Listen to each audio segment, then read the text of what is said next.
ያንን ነብይ ያሳትኩ እኔ እግዚአብሔር ነኝ። ያ መንፈስ ደግሞ ከእግዚአብሔር ዘንድ ወጥቶ ነው ወደ ነቢያቶቹ ገባ የሚለው። አክዓብ በጦር ሜዳ እንዲወድቅ እግዚአብሔር ስለፈለገ ያንን እሱ ምናልባት እኔ እንደመሰለኝ ከሆነ እሱ ነብይ ሳይሰማ አይወጣም። ስለዚህ በመጣበት መንገድ እግዚአብሔር እንደመለሰለት አይነት ነገር ነው የተረዳሁት። ሕዝቅኤልም ላይ ያለው እነሱ ጣዖትን ይዘው ነው በልባቸው የመጡት፣ እግዚአብሔርን ለማታለል ብሎ ነው የመጡት፣ የመንገዳቸውን ውጤት እንደተቀበሉ አይነት ነገር ነው እኔ እንትን ያልኩትና ብዙ ጊዜ ግን ለሰዎች ስናገር ሰዎች እግዚአብሔር እንዴት ያስታል እኔ ያሳትኩ እኔ እግዚአብሔር ነኝ ይላል፣ እግዚአብሔር እንዴት ያስታል ብሎ ይቃወሙኛልና ይሄን እንዴት ልመልስ እችላለሁ ሚለውን ነው።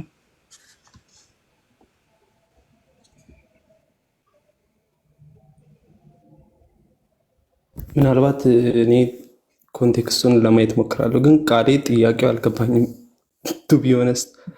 አይ ጥቅሱ በዚህ ባጭሩ ጥቅሱ በዚህ ሰዓት አፕሊካብል ነው ወይ ነው አይደለ? ባጭሩ እሱ ነው አይደል? ዳጊ አቤት አቤት አፕሊካብል ነው ወይ ነው ዋናው ጥያቄ አይደል? እንግሊዘኛ ላይ ብዙም አይደለም አባቴ። እሺ ጥቅሱ በዚህ ሰዓትም ይሰራል ወይ? ይሄ ጥቅስ በዚህ ሰዓት ይሰራል ወይ ነው ጥያቄው? አዎ ማለት ይሰራል፣ እሱማ ይሰራል። ግን እግዚአብሔር እንዲህ ያስታል ወይ ብሎ ነው የሚጠይቅ ሰውና በዚህ ሰዓትም እኔ እንደሚሰራ ነው ማምነው። ለምሳሌ የተጨበጠ በህይወቴ የገጠመኝን ነገር ነው ምነግር። የማውቃት አንድ ጓደኛ የነበረችና እንደምትፈልገው ነው የምትሆነው። በመጥፎ ልምምድ ውስጥ ተኩኖ ቸርች ይሄዳል፣ ግን የሚመጣላት መልእክት ከዛ ነገር ጋር የሚገናኝ አይደለም። እሺ የነበረውና ልምምድ ይቆይና በሌለንበት ስለሆነ ልምምዶች የሚሆኑት እሱ ይቆይና ግን ጥቅሱ አንጻር ከሆነ ግን መጽሐፍ ቅዱስ ሲናገር እግዚአብሔርን ለማወቅ ባልወደዱት መጠን ለማይረባ አእምሮ አሳልፈው ሰጣቸው ብሎ በደንብ ያብራራል አይደል ሮሜ ላይ። ስለዚህ ሮሜ ላይ ያንን ሲያስቀምጥ እየነገረን ያለው ነገር እግዚአብሔር ዝም ብሎ ሲቆይ ከሌላ አሳስት የሚል ሐሳብ ኖሩት አይደለም። ነገር ግን ከዛ ባለፈ ሰዎች እግዚአብሔርን ያቀረበላቸውን የእውነት መንገድ ለመሄድ ስላልወደዱ በቃ በገዛ መንገዳቸው እንዲሄዱ በገዛ አእምሯቸው እንዲጠቀሙ አሳልፎ ይሰጣቸዋል። ከሰው አእምሮ ከሰው የገዛ መንገድ ደግሞ ምንም ነገር አይጠበቅም። ሰው ከእግዚአብሔር ውጭ ያለ እውነት ነው ብሎ የሚያስበውን ነገር ለመከተል ሐሳብ ካለው እግዚአብሔር አሳልፎ ይተዋል፣ ለሱ ይሰጠዋል። ስለዚህ ሰው በገዛ እጁ እዛ ወጥመድ ውስጥ ይጠመዳል። ሮሜ ላይ የሚነግረን ነገር እሱ ነው። ሌላ ቦታ ላይ ደግሞ ሁለተኛ ተሰሎንቄ ላይ አለ። ዳጊ ተመለሽ። ተመልሻለሁ። እሺ ሁለተኛ ተሰሎንቄ ላይም ተመሳሳይ ነገር ይናገራል። ይድኑ ዘንድ የእውነትን ፍቅር ስላልተቀበሉ ለሚጠፉ እንዲድኑ የእውነት ፍቅር ቀርቦላቸዋል፣ ግን ስላልተቀበሉ ለሚጠፉ የእርሱ መምጣት በተአምራት ሁሉና በምልክቶች በሐሰተኞችም ድንቆች በአመፅም መታለል ሁሉ እንደ ሰይጣን አሰራር ነው። ክርስቶስን የሚቃወሙ የክርስቶስን ተከታዮች እውነተኛውን ወንጌል የሚቃወሙ ለነሱ በአመፅ ሊያታልላቸው ሐሰተኛ ይመጣል። ስለዚህም ምክንያት በእውነት ያላመኑ ነገር ግን በአመፅ ደስ ይላቸው የነበሩ ሁሉ ፍርድን እንዲቀበሉ ሐሰትን ያምኑ ዘንድ እግዚአብሔር የስህተትን አሰራር ይልክባቸዋል ይላል። ስለዚህም ተመሳሳይ ነገር ይናገራል። እግዚአብሔር አንድ የመዳኛ መንገድ አስቀምጧል። ያን የመዳኛ መንገድ የማያውቅ ሰው ደግሞ የስህተት አሰራር ይላክበታል። ያ የስህተት አሰራር ኦልሬዲ በዓለም የሚሰራ የአመፅ ስራ ነው። ነገር ግን ያ በአመፅ የሚሰራው የአመፅ ስራ እንዲነካ እግዚአብሔር እንዲነካቸው እንዲያገኛቸው አሳልፎ ይሰጣቸዋል። ለምን? ፕሮቴክሽን እሱ ያዘጋጀውን ያንን መንገድ ስላልተቀበሉ። ሐሰተኞች በሐሰታቸው እየጸኑ በሄዱ ቁጥር በሐሰታቸው ደግሞ የእግዚአብሔርን መንገድ ባለመምረጥ በሄዱ ቁጥር እግዚአብሔር ለዛው ለፈለጉት ነገር አሳልፎ እንደሚሰጣቸው የሚያሳይ ነገር እናገኝበታለን። ኦፍ ኮርስ እግዚአብሔር ያንን ያደርጋል፣ አድርጎም አይተናል። በዛ መንገድ የሚፈታ ነገር። ስለዚህ አሁን በእኛ በህይወት ልምምዳችንም ተመሳሳይ ነገር ነው። እሱን ለማወቅ ካልወደድን ለገዛ አእምሯችን ተላልፈን መሰጣታችን አይቀርም። ዊች ሚንስ ትክክለኛውን ስብከት፣ ትክክለኛውን ወንጌል፣ ትክክለኛውን ትምህርት ሳይወድ ሐሰተኞቹ የሚሄደው በቃ እግዚአብሔር ያንን ዘይት ገዝቶ ቤቱ ገብቶ የማይሆን ነገር አምኖ እንዲኖር በቃ አሳልፎ ሰጥቶታል። ያን ሰው ግን ያን ያደረገበት ምክንያት ትክክለኛው ቦታ ላይ ሲያስቀምጠው እምቢ ስላለው፣ ትክክለኛውን ቃል ሲያቀርብለት እምቢ ስላለው። በሌላ አባባል ያ የቀረበለትን ነገር ያልተቀበለ ሰው ወደ ሐሰት መሄዱ አይቀርም። በዛ መንገድ መረዳት ይሻላል እያስባለሁ። ዳጊ በጣም አመሰግናለሁ። በጣም ወዳቸዋለሁ። እግዚአብሔር ይባርካችሁ። እሺ ቴንክ ዩ ዳጊ። እሺ እድልና ከድርን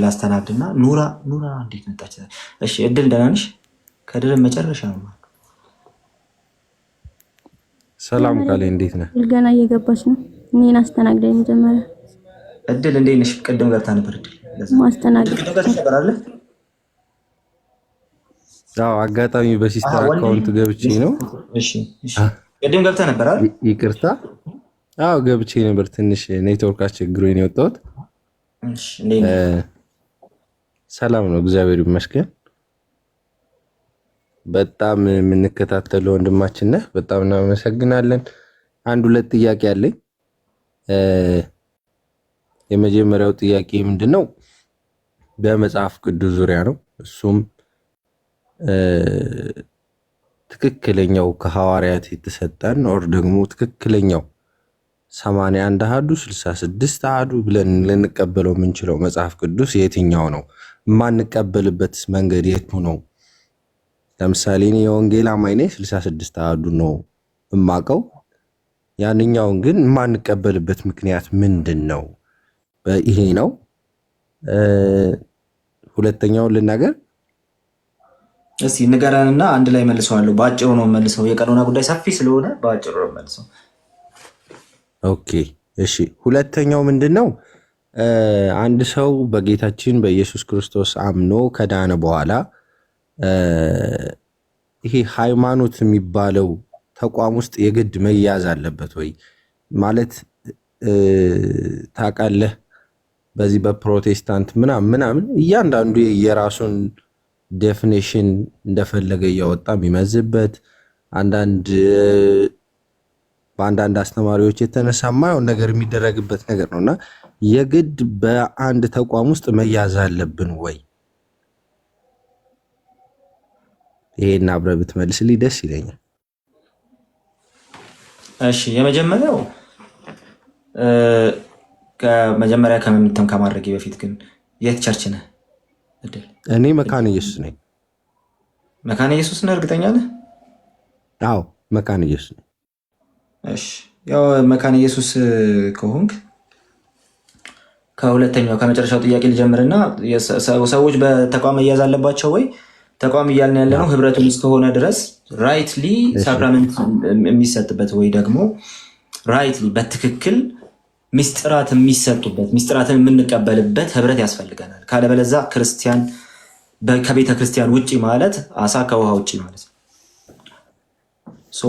ከውሃ ውጭ የተገኘ አሳ ደግሞ መሞቱ ቅርብ ነው።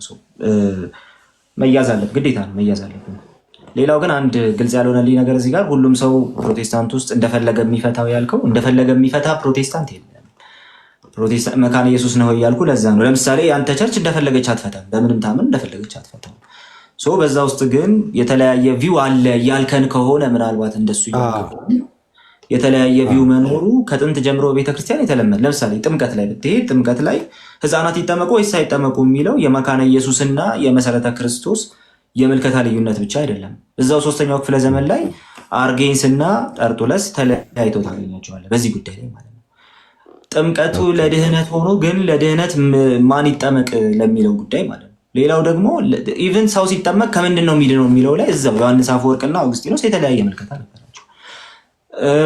እንደዚህ እያልን ሌሎች ነገሮችንም ማንሳት እንችላለን። ስለዚህ የምልከታ ልዩነቶች እንደፈለገ እየፈታ ምናምን ያስብሉ አይደለም።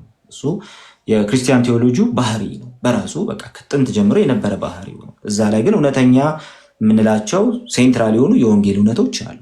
እነዛን የወንጌል እውነቶች ደግሞ ልንክዳቸው አንችልም፣ ልንለያይባቸው አንችልም። ኢየሱስ ብቻውን እንደሚያድን ኦኬ፣ ሶላ ፊዴ ሶላ ስክሪፕቹራ ምናምን ፕሮቴስታንቱም ይለያይበታል። እንደፈለገ የሚፈታ ፍቺ የለም ባጭሩ። ሶስተኛውና ግን መጀመሪያ የጠየቀው የእንትን ጉዳይ የመጽሐፍ ቅዱስ ጉዳይ 66 አሃዱ የሚባል ነገር የለንም እኛ 66ቱ ማለት ከሆነ 80 አሃዱ ማለት በነገራችን ላይ 81 አሃዱ አይባልም። 80 አሃዱ ከሆነ አባባለ 81 መጽሐፍት ማለት 80 አሃዱ ማለት 66 አሃዱ ካልከሞ 66 ይደመር አንድ እያልክ ነው። ስለዚህ 66 መጽሐፍ ነው የምንቀበለው። እንዴት ነው ያንን ልንቀበል የቻልነው ወደሚለው ጥያቄ ስንመጣ የአዲስ ኪዳን የአዲስ ኪዳን ቀኖና የታወቀ ነው። ብሉይ ኪዳኑ ላይ ነበረ ሰፊ የሆነ ሀሳብ የነበረው። አዲስ ኪዳኑ ላይ የተለያዩ መጽሐፍቱ ተጽፈው እንደኛ ሀገር በሶፍት ኮፒ የሚሄዱበት እድል ስለሌለ አንዱ ጋር በፍጥነት ተቀባይነት ያገኘው ሌላው ጋር በፍጥነት ተቀባይነት አላገኘም። ምክንያቱ ደግሞ ምንድነው ስንል በፍጥነት ተቀባይነት ያገኙበት ቦታ መጽሐፍቱ ቶሎ ደርሰዋል ከነ ማስረጃቸው። አንዳንድ ቦታ ደግሞ ዘግይተው ደርሰዋል። ስለዚህ እንደነዚህ አይነት ነገሮችን ማየት በጣም በጣም የተለመደ ነው። ከዛ ባለፈ ግን የአዲስ ኪዳን መጽሐፍት ላይ ስላልሆነ ክርክራችን ማለት ነው በ80 አሐዱ ነገር 66 ቢሆን 80 አሐዱ ላይ አይሁዳውያኑ ያልተቀበሏቸው መጽሐፍት አሉ። ባጭሩ የመጀመሪያው የብሉይ ኪዳን ተቀባዮች አይሁዳውያን ናቸው። የሮሜ መጽሐፍ እንደሚነግረን ህጉ ራሱ የነሱ ነው። ኪዳኑ ራሱ የነሱ ነው። አባቶች ለነሱ ናቸው ይላል። ስለዚህ እነሱ የተቀበሉትን በእርግጠኝነት መቀበል አለብን ብለን ፕሮቴስታንቶቹ እናምናለን። ሐዋርያቱ ኦኬ ይሄ መጽሐፍ ዝርዝር ብለው አልሰጡም። ኦርቶዶክሶቹ እንደዛ የሚሉበት ሰነድ አላቸው፣ ግን እንደዛ ብለው አልሰጡም። ሐዋርያቱ የሰጡት የመጽሐፍ ዝርዝር የለም። ነገር ግን ብሉይ ኪዳን ላይ ስትመጣ ኦልሬዲ አይሁዳውያን ያልተቀበሏቸው መጽሐፍት አሉ። አንዳንድ የቤተክርስቲያን አባቶችም ልክ እንደነ መላጤዎስ ያሉት ማለት ነው። መላጤዎስ ሰርዴስ ለምሳሌ የእኛን አይነቱን ከሞላ ጎደል የእኛን አይነቱን የብሉይ ኪዳን ቀኖና የሚቀበል የብሉይ ኪዳን መጽሐፍ ዝርዝር። የሩፊነስ ኦፍ አቂልያን ብትመለከት ደግሞ በቃ ፕሮቴስታንት ነው ልትለው በምትችለው ደረጃ መጽሐፍት አቀባበሉ ማለት ነው። ስለዚህ በቤተክርስቲያን አባቶችም ያለምንም ክርክር በአይሁዳውያኑ ጭምር ያለምንም ክርክር ጥቅም ላይ የዋሉትን እነዛን 39ን የብሉይ ኪዳን መጽሐፍት እኛ እንቀበላቸዋለን። ሌሎቹ ሲባል የቤተክርስቲያን አባቶች የተቀበሏቸው ፕላስ ማይነስ ምናምን እያደረጉ የተቀበሏቸው መጽሐፍት አሉ። እነሱ ግን አይሁዳውያኑ ከእግዚአብሔር ያልተቀበሏቸው ናቸው። በኋለኞች ዘመናት የተጻፉ ናቸው። አንዳንዶቹ ጸሐፊው ጻፈው ከተባለበት ዘመን በጣም ዘግይተው የተጻፉ ናቸው ምናምን። አንዳንዶቹ 80 አሐዱ ላይ የምታገኛቸው ቤተክርስቲያን እንደ መጽሐፍ ቅዱስ ያለየቻቸው ሰው እንደነዚህ አይነት መጽሐፍትም ጭምራል። ስለዚህ 80 አሐዱ ማንቀበልበታቸው ምክንያት እሱ ነው። 66ቱ ላይ ግን የብሉይ ኪዳን መጽሐፍቱ ላይ ስለሆነ ክርክራችን አይሁዳውያኑ የቤተክርስቲያን አባቶችን ያለምንም ጥያቄ የተቀበሏቸው ናቸው። ፕላስ ኦር ማይነስ አስቴርን የማይቀበሉት የእግዚአብሔር ስም የለውም በሚል አይነት ሀሳብ ውስጥ ነበረ። ነገር ግን አይሁዳውያኑ ያንን ደግሞ ያለምንም ጥያቄ ሲቀበሉት ታያለ። ቤተክርስቲያን አባቶችን በኋላ ላይ ሲቀበሉት ትመለከታል። ፕላስ ኦር ማይነስ እሱ ካልሆነ በስተቀር የፕሮቴስታንቱን የመጽሐፍት ዝርዝር ያልተቀበለ አባት አታገኝም። በዛ ምክንያት እንቀበላቸዋለን። በአጭሩ መልሱ እሱ ነው። ግን ስለ ቀኖና የተደረጉ እንትኖች ስላሉ የአጋፔ ዩቲዩብ ላይ ገብተህ ተመልከት። ስለ ቀኖና የተሰጡ ትምህርቶች ስላሉ ያን በደንብ ተመልከት። እሺ፣ አመሰግናለሁ በጣም። እሺ ወንድሜ። እሺ ከድሮ ደህና ነህ? እግዚአብሔር ይመስገን። እንዴት ነህ? እግዚአብሔር ይመስገን። ሰላም ነህ? አለው እግዚአብሔር ይመስገን። ለጠይቅ አልጠይቅ እያልኩ ነው። ረዘም ሊል ይችላል ብዬ። አይ ባጭሩ ጠይቅ፣ ደክሞናል። እንዴት ነህ ያለኝ? ግን ጠፍተሃል። አይ አንድ ጊዜ አለው ጌታ ይመስገን። አንድ ጊዜ ከአኬ ጋር ዲቤት የገባችሁ ጊዜም በቪዲዮ አስቀምጬው ነበር መልሱልኝ ብዬና አልደረሳችሁ መሰለኝ። ይዤው ጥያቄውን ቁጭ ብዬ ነበረ። ዛሬ ጥያቄ ስትል ገባሁኝ ጠይቅ ነበር፣ ግን ረዘም እንዳይል ፈራሁኝ። ሌላ ጊዜ ማውራት እንችላለን። ኑራን አስተናግድና ትችላለህ። ረጅም ከሆነ በቃ ይቅር፣ ሌላ ቀን ይሻለው እያሰብኩ። አትጥፋሽ ወንድሜ። አልጠፋማለሽ። እሺ ከታች ገስት የምትልኩ ሰዎች ደክሞናል ልንወጣ ስለሆነ ኑራን አስተናግደን እንወጣለን። ኑራ እንዴት አንሽሽ? እንዴት አደርሽ? እንዴት አንሽሽ? አልሐምዱሊላህ። አመሰግናለሁ ስላስገባችሁኝና ጥያቄ እንጠይቅ ስለፈቀዳችሁ ማለት ነውና ቃሌን ጥያቄ ቪዲዮ በሰራበት ላይ ነው። የሆነ ቪዲዮን አይቼ አንድ ፈጣሪ ግደሉ የሚል ከሆነ እሱ ትክክለኛና የአፍቃሪ አምላክ አይደለም ብለሃልና በዛ ላይ ነው ጥያቄ። አንድ አምላክ ግደሉ ስላለ ቪዲዮን አሰሚኝ። የቱ ጋር ነው እንደዚህ ስለፈቀደ? ቪዲዮ አለ ከእፎይ ጋር የተገናኘ ነውና ቪዲዮውን ማሰማት ቪዲዮን አሳይን መጀመሪያ። እንደዛ ላይ አንድ ስልክ ነው ያለኝ፣ እንዴት እንደማሰማ አላውቅም፣ ግን አለኝ ማስረጃው። ሰው አንድ ጥያቄ ላቅርብልሽና ምን በተሳሳተ ነገር ላይ ቆመሽ ምኑን ማስረጃ ታቀርቢያለሽ? እኔ ስለ አምላክ ያወራሁት ነገር የለኝም። ምኑን ነው ማስረጃ የምታቀርቢው እህቴ? ያወርታል አይደለ? ግዴሉ አንድ አምላክ የሚል ሐሳብ አላነሳሁም። ስለምን አምላክ ነው የምታወሪው? የምን አምላክ ነው የምታወሪው? ግደሉ የሚል ከሆነ የአካል አምላክ አይደል፣ ትክክለኛ አምላክ አይደለም፣ አፍቃሪም አይደለም የሚል ሐሳብ አለ። የቱ ጋር ነው ያልኩት? ስለ አምላክ ያነሳሁት የቱ ጋር ነው? እኔ ስለ አምላክ አላነሳሁም በጭራሽ። አፍቃሪ አምላክ አይደለም፣ ትክክለኛ ሃይማኖት አይደለም አላልኩም? ቪዲዮ ላይ አምላክና ሃይማኖት እየለየሽ ስለ አምላክ ነው ስለ ሃይማኖት ነው የምታወሪ? ነው አምላክ ብለሻል መጀመሪያ ነው እንዴ? አንድን ሃይማኖት ስትይዘው አምላክ አለው ብለህ አይደል እንዴ? ትክክለኛ አምላክ በዛ ሃይማኖት ላይ ነው ያለው ብለህ አይደለም የምታምነው? ኑራዬ አንዴ አጭር ጥያቄ ልጠይቅሽ። ግደሉ የሚል አምላክ ብያለሁ ወይስ አላልኩም? ታወራኩ ስለ አምላክ እያወራህ ነው። የእምነት እኮ ህግና ስርዓት አለው አይደል? ማን ተርጉም ያለሽ? አምላክ የተሰጠው ማን ተርጉም ያለሽ? በቃ ይኸውልሽ ሌላ ወሂ ያወረድሽ። አሁን ጥያቄው ይሄ ነው። እኔ ግደሉ የሚል አምላክ ብያለሁ አላልኩም ነው? ምክንያቱም አፍቃሪ አምላክ አይደለም። እሺ ያልኩበትን ማስረጃ እስቲ እንደው አንዳችሁ እንደው ተባበሯት። ያልኩበትን ማስረጃ እንደው ካለ ቪዲዮው ማስማት ያወራሁበት እኮ አሳይን እኮ አልኩኝ። አሰሚን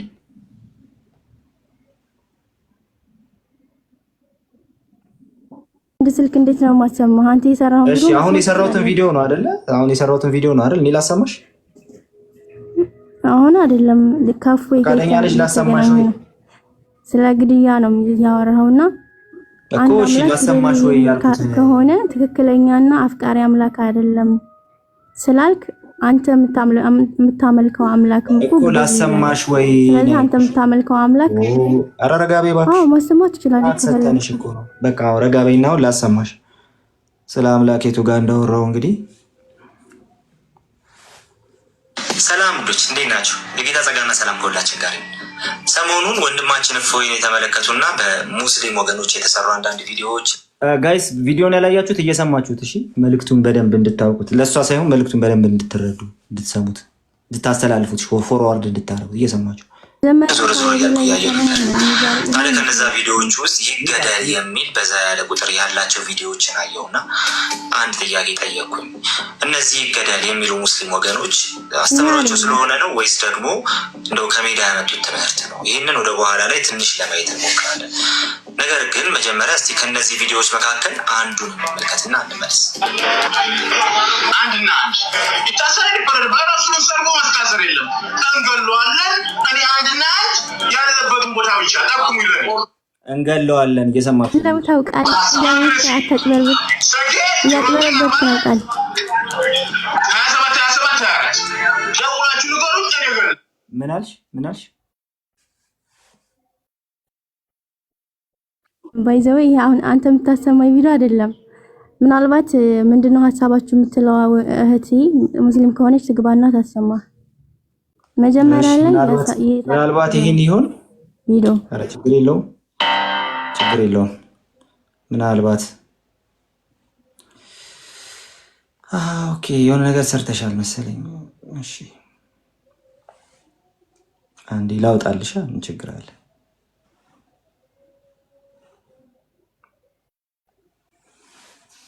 እየሰራሽ ስለ ይሄን ነው ሰራሽ። ቪዲዮውን እስከ መጨረሻው ድረስ ሰላም አለይኩም ወራህመቱላሂ ወበረካቱ። ቪዲዮውን እስከ መጨረሻው ድረስ አዳምጡ፣ ሼር በኮፒ ሊንክ አድርጉ ማለት ነው። የሆነ ቪዲዮ አሳይቻችሁ መልሳለሁ። ፈጣሪ የአምላክ እምነት እንዳልሆነ የሚያሳይ እንግዲህ ቪዲዮ እንደሰማችሁት ግደሉ የሚል ቃል መጽሐፍ ላይ ካለ ይሄ የእውነተኛውና የአፍቃሪው አምላክ ቃል እንዳልሆነ ያሳያል ይሆናል። እንግዲህ እሺ ግደሉ የሚል ቃል መጽሐፉ ላይ ካለ የአፍቃሪ አምላክ እንደሆነ ያሳየናል ብለዋል አልሽ። እንደዛ ብያለሁ። ይሄን ነው ያልሽው በእርግጠኝነት መጀመሪያ የሰራሁትን ቪዲዮ ነው ያልሽው ማለት ነው። እንደዛ ብያለሁ ሳትል እኔም እኮ ቪዲዮውን አላስገባሁም። እርግጠኛ ነሽ ብያለሁ። እንደዛ ለምን አስገባሁት? ጥሩሽ እየሰማችሁት እንግዲህ እንደገና አለው እኮ ነው። እሺ ይኸው እየሰማችሁት እንደገና እንግዲህ እኔ የሰራሁትን ደግሞ ላሰማችሁ። አሁን እህታችን ያለችው እሱ ነው። እንደውም ምላሽ ከመስጠት ገላገልሽኝ። በእናትህ በወንድማችን እፎይ ላይ እየደረሰ ያለውን እስላማዊ ወከባ አጥብቀን እንቃወማለን። በቅርቡ እየተመለከትን እንዳለ ነው በወንድማችን እፎይ ላይ ወከባ እየደረሰ ይገኛል። እፎይ በሙስሊም አፖሎጂቲክስ ላይ የሚሰራ ድንቅ ወንድማችን ነው። በዚህ ወንድም ላይ ሙስሊም ወገኖች የምታደርጉት ዘመቻ በአስቸኳይ እንዲቆም እንጠይቃለን። ኢትዮጵያ የሁላችንም ሀገር ናት። ደግሞ ህጓም እስላማዊ አይደለም፣ ክርስቲያናዊም አይደለም። ብዙዎችን በእኩልነት እንደሚያስተናግድ የሚነግረን ህግ ነው። ከዚህ የተነሳ ለወንድማችን ህጋዊ ከለላ እንዲደረግለት ጥሪ ማቅረብ እንወዳለን። ወንድማችን እንድትበረታ እግዚአብሔር እንዲያበረታ ጸሎታችን ነው። ሁላችንም ከጎንህ አለን። ሙስሊም ወገኖች ይህንን ዘመቻ በአስቸኳይ ብታቆሙ መልካም ነው እንላለን። ይህ እምነታችሁ ምን ያህል አደገኛ እምነት እንደሆነ ከማሳየት ባለፈ የእውነተኛውና የአፍቃሪው ፈጣሪ የአምላክ እምነት እንዳልሆነ የሚያሳይ ነው። ስለዚህ ይህንን ዘመቻ እባካችሁ አቁሙ። ወንድማችን እፎይ እንወድሃለን። የጌታ ጸጋና ሰላም ከሁላችን ጋር ነው። እሺ ሰምታችሁታል፣ ያልኩትን ሰምታችሁታል። አሁን ረጋበይ ወዴት ነሽ? አሁን ደግሞ እህታችን እስቲ የሰራችውን ቪዲዮ ደግሞ እንመልከተው። ሰምታችሁታል ያልኩትን እና እሷ ያለችውን ደግሞ ላሰማችሁ እስቲ። እንደው ጊዜ ስለሰጠውሽ እግዚአብሔር ይመስገን። ቪዲዮን እስከ መጨረሻ ድረስ አዳምጡ። ሼር በኮፒ ሊንክ አድርጉ ማለት ነው። የሆነ ቪዲዮ አሳይቻችሁ መልሳለሁ። ፈጣሪ የአምላክ እምነት እንዳልሆነ የሚያሳይ ነው። እንግዲህ ቪዲዮ እንደሰማችሁት ግደሉ የሚል ቃል መጽሐፍ ላይ ካለ ይሄ የእውነተኛውና የአፍቃሪዋ እሺ፣ ግደሉ የሚል ቃል መጽሐፍ ላይ ካለ ብያለሁ። አሁን ያሰማሁሽ እኔ የአምላክ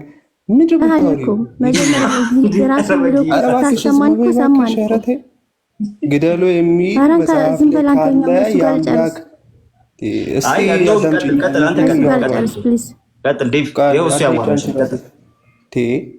ግደሉ የሚል መጽሐፍ ላይ ካለ የአምላክ እንትን የት አለ ያለው? ግደሉ የሚል መጽሐፍ ላይ ካለ ግደሉ የሚለው እኮ ጊንጥም ግደሉ ሊል ይችላል እኮ እባቡን ግደሉ ይችላል። ስለዚህ ግደሉ ስላለ ብቻ እንዴ የኔ እናት ምን ሆነሽ ነው? ስለዚህ መጽሐፍ ቅዱስ ላይ ግደሉ ስለሚል እግዚአብሔር አፍቃሪና ትክክለኛ አምላክ አይደለም ማለት ነው እኮ። እንደ እስልምናው ግደሉ አይልም። ስለዚህ የቃሌን ፖይንት አልተረዳሽም። እንደውም ከእስልምናው የበለጠ መጽሐፍ ነው የሚለው ላሳየህ። ፕሬዘንት አድርገሻልና ይቅርታ ብለሽ እኔ ማስረጃ እኮ ይዤ ነው የገባሁት። ጥያቄ ጠይቂው። እኔ የገባሁት ማስረጃ ይዤ ነው። አሳዳምጪ እባክሽ። እሺ አሁን አንዴ ሚውት አድርጊ። ምን ነክቶሽ ነው አንቺ? ሶሩም ውስጥ ነው እኮ የገባሽ። እሺ ልጆቹ በትህትና ሲያናግሩሽ ትረብሻለሽ እንዴ?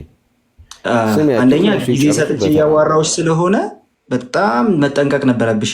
ግደሉ የሚል ቃል መጽሐፍ ላይ ካለ ይላል አልሽ፣ ቆርጠሽ ምናምን ማለት ነው። እና እንግዲህ ይሄም ሱና እንደሆነ እኔ አላቅም፣ ሱና ከሆነ አላቅም። ይሄም ግን ደግሞ ይሄ በጣም ስህተት ነው፣ ማጭበርበር ይባላል። እኔ ግደሉ የሚል ቃል መጽሐፍ ላይ ካለ ምናምን አላልኩም። ነይ ተመለሽ። ቅድም እንዳሰማችሁ ቪዲዮ ስልኬን አስቀምጬላችኋለሁ፣ ያለበትን ጠቁሙኝ፣ እገላለሁ እኔ ኦኬ የሚሉ ወገኖች ልጁ ምንም ነገር የሚያስገድል ነገር ስላላደረገ ነቢያቸው የተናገረውን ነቢያቸው የጻፈውን እሱ ስላነበበ ብቻ ይገደል ስትሉ ይሄ አፍቃሪ አምላክ እንደሌላችሁ የሚያሳይ ነው። ስለዚህ ከወቅቱ ሁኔታ ጋር በተገናኘ አልኩኝ እንጂ መጽሐፍትን እንትን ማድረግ ውስጥ እዚህ ፖዝ ስለሆንሽ ውረጅ። እሺ በቃ እንደው ረጅም ሰዓት ፖዝ ነች፣ ውረጅ። መጽሐፉ ውስጥ እንዲህ አይነት ነገር ካለ አላልኩ። መጽሐፍ ቅዱስ ግደሉ ይላል። አዎ ይላል። ግደሉ ያለበት ኮንዲሽን ምንድን ነው? እንደ መሐመድ እንትን አድርጎ አይደለም። አላህንና እሱ ነብዩን የጎዳ ዋሽታችሁ ግደሉት ብሎ አይደለም። ኦኬ እስልምናው ነብያችሁ እንደውም ዋሽታችሁ ራሱ ግደሉ የሚል ነብይ ነው። አሁንም ይህንን ደግሞ ሰነዳችሁን ጠቅሼ ነው ያልኩት። ኦኬ ስለዚህ ያልተባለውን ነገር ተባለ እያላችሁ እንትን አታርጉ። መጽሐፍ ላይ ካለ የሚል ነገር አላነሳውም እና እንደው ስቲል እንግዲህ አይሮን ነው በዚህ ደረጃ የምትጠብቁት እየዋሻችሁ የምትጠብቁት ሃይማኖት የለም። ለማንኛውም የእውነተኛው አምላክ ሃይማኖት አይደለም። አሁን ያረግሽው ራሱ የእውነተኛው አምላክ ሃይማኖት እንዳልሆነ የሚያሳይ ነው። ዋሽተሽ የምትጠብቂው ሃይማኖት የለም እህታችን። ለማንኛውም አሁን ጨርሰናል። አንተ የጻፈውን ያው በቃ ዋናው እግዚአብሔር ግደሉ ጨፍጭፎ እንደሚታመክት ይላል። አባቴ ጊንጥም ግደሉ የሚል ነገር ካነበብኩ በቃ እግዚአብሔር ይመስገን። ምን አንበሳው ይሄኔ አንደኛ ሳሙኤል ምዕራፍ 15 ህፃናቱን ግደሉ ይላል። መዝሙር ምዕራፍ እንደዚህ ቦታ ላይ ህፃናቶቻቸው በሆዳቸው ያሉትን ሁሉ ፈትፍጡ ይላል። ዘዳግም እንትን እውነት ያልተናገረውን ነቢይ ግደሉ ይላል። እንግዲህ የክርስትና አምላክ እግዚአብሔር መጽሐፍ ቅዱስ ላይ እንደሚለው ከሆነ አሪ ሲሪየስ ጋይስ ከነዚህ ጋር አሁን እንዴት የምትወያዩ? በኢየሱስ እንዴት አመሻችሁ ወዳጆቼ። አሁን ከጥሩ ነገር ውስጥ አወጣችን። ይሰማል እንዴ? እንደዛ አይነት ሸጋ ክብር በሞላበት አይነት መንገድ የሰጠኸውን ሰው ለመቃወም ነው መምጣት ወይስ ያሰማውን ልጅ መቃወም? እንዴ አንተ ያሰማውን ልጅ ለምን ልትቃወም አልሄደችም? እንዴት አንተ ጋር ትመጣለች? ቃል በቃል እንገላዋለን ያለው ልጅ አይደል አንተ ያሰማው ልጅ? ያ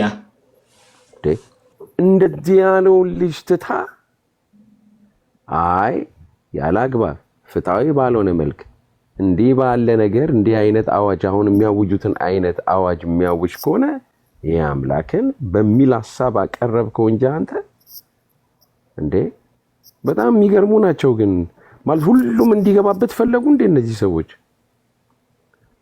በቃ የተወሰኑ ሰዎች ይናገሩ እና ደግሞ ሌሎቻችን ደግሞ ያለውን ነገር በአትኩረት እየተከታተልን ነው። በየግለሰብ እንድንጣላችሁ ነው የፈለጉት እንዴ? አስተያየት ስትናናቅም ይሆንና ማስተያየት መስጠት ስለማያስፈልገን አይደለም ጉዳዩ ነው። በሰላም ይለቅ ጥበብ በተሞላበት በሚል እንጂ አምላካችንን ፊት ለፊት አንዴ የሰደቡት እንዴ?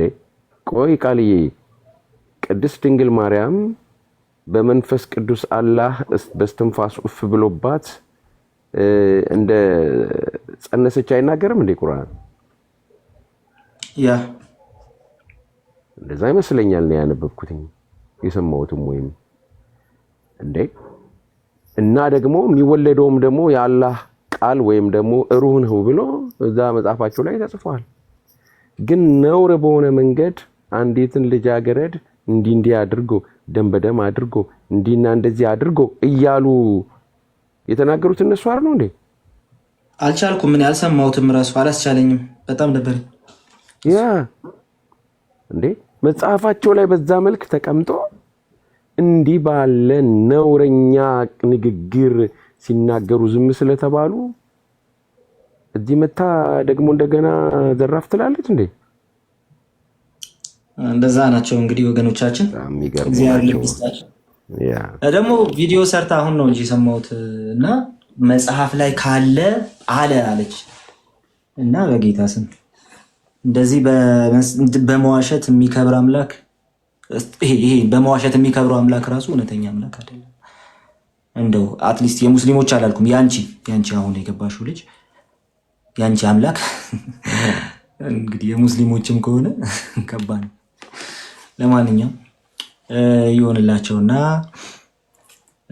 ከደህናዎቹ ሰዎች ጋር ማውራት ይሻላል ብዬ ነው ያልኳት።